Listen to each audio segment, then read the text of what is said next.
and are now lodged in the convent of Santiago, about 2 miles from the centre of the city. As their situation is represented to be very miserable, and as it is said that they have been stripped of their hats, shoes, and coats, some of the Mexican families, and amongst others that of Don Francisco Tagle, regardless of political enmity, have subscribed to send them a supply of linen and other necessary articles, which they carried out there themselves.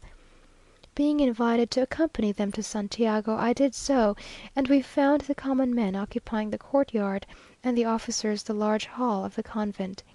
So far they have been treated as prisoners of war generally are, but it is said to be the intention of Santa Anna to have them put in chains, and sent out to sweep the streets, with the miserable prisoners of the Acordada.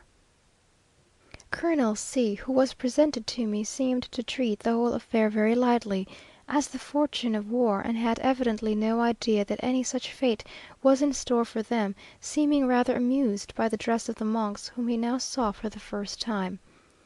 In the Mexicans generally there seems very little, if any, vindictive feeling against them; on the contrary, a good deal of interest in their favour, mingled with some curiosity to see them.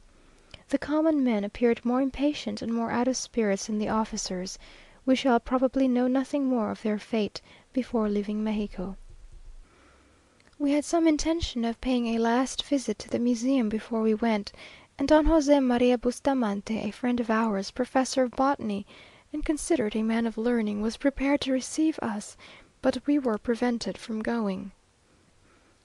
I must, however, find some time to answer your question as to the population.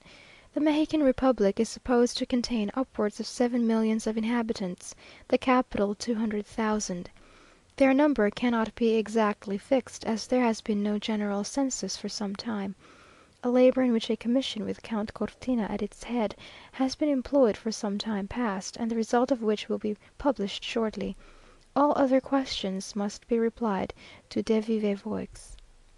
I must now conclude my last letter written from this place, for we are surrounded by visitors day and night, and, to say the truth, feel that it is only the prospect of returning to our family which we can counterbalance the unfeigned regret we feel at leaving our friends in Mexico.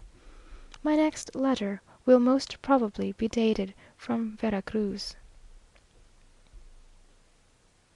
End of letter the 51st.